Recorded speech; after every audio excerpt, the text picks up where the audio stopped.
Assalamualaikum warahmatullahi wabarakatuh. Perkenalkan, nama saya Farah Salsabila. Saya dari Perbankan Syariah 2. Di sini saya akan menjelaskan tentang pemikiran ekonomi sosialis. Ada 3 kelompok aliran sosialis. Yang pertama, kelompok pemikir sebelum Marx. Yang kedua, pandangan Marx dan Engels. Yang ketiga, kelompok pemikir sosialis sesudah Marx. Apa itu sosialisme atau komunisme?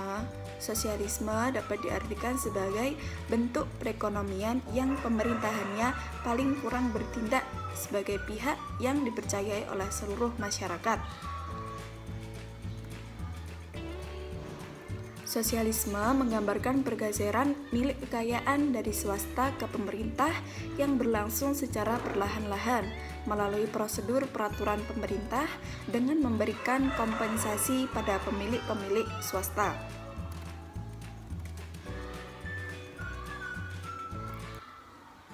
Komunisme secara historis sering digunakan untuk menggambarkan sistem-sistem sosial. Barang-barang dimiliki secara bersama-sama dan didistribusikan bersama, sesuai dengan kebutuhan masing-masing anggota masyarakat.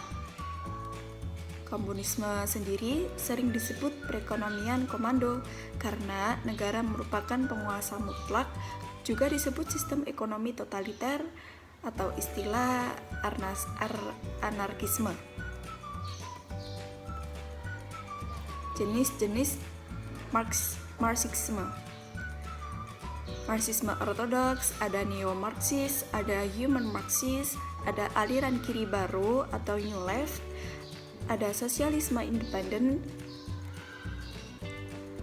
Di sini ada semua aliran Marxisme tersebut pada intinya sama-sama melihat, mempertanyakan, dan membahas mengapa bagaimana pola produksi kapitalis telah mengubah formasi sosial ekonomi masyarakat per kapitalis.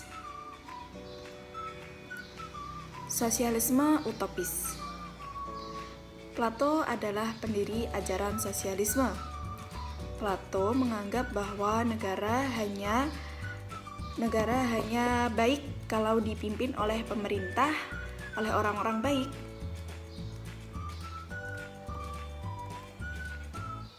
Tokoh sosialis utopis. Ada Sir Thomas More, ada Tommaso Campanella, ada Francis Bacon, ada James Harrington. Tokoh-tokoh tersebut telah menerbitkan berbagai macam karyanya. Sosialisme komunitas bersama. Tokoh-tokoh sosialis yang merealisasikan cita-cita mereka dalam kenyataan diantaranya adalah Robert Owen. Dia membangun pabrik sebagai model untuk perbaikan kesejahteraan para pekerja yang disebut paralelogram. Ada Carlos Fourier mendirikan Phalanges atau Planax, yaitu unit komunitas terdiri dari sejumlah orang. Ada Louis Blanc, dia adalah penggagas koperasi. Sosialisme Marx atau Marxisme. Di antara sekian banyak pakar sosialis, pandangan Karl Heinrich Marx dianggap paling berpengaruh. Mengapa? Karena teori-teorinya tidak hanya didasarkan atas pandangan ekonomi, tetapi juga melibatkan moral, etika, sosial, politik, sejarah, dan lain-lain. Karl Marx sangat benci dengan sistem perekonomian liberal yang digagas oleh Adam Smith. Teori pertentangan kelas. Teori Marx tentang pertentangan kelas ditulis dalam buku Manifesto Komunis. Teori surplus value dan penindasan buruh.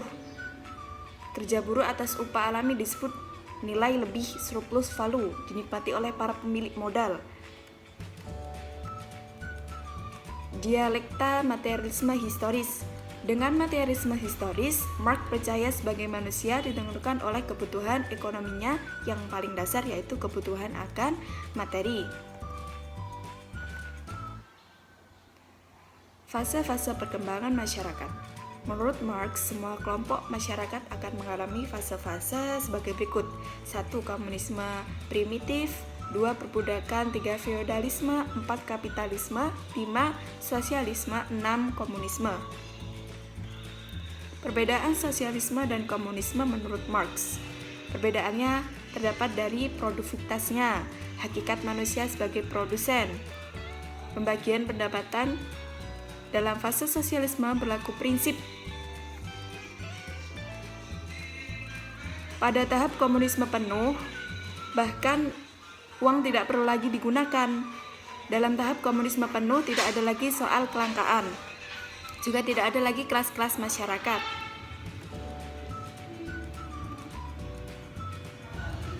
Latar belakang pada pertengahan abad ke-20, pemikiran-pemikiran Marx dan Engels dimodifikasi oleh Lenin. Sekian dari saya, kurang lebihnya mohon maaf. Wassalamualaikum warahmatullahi wabarakatuh.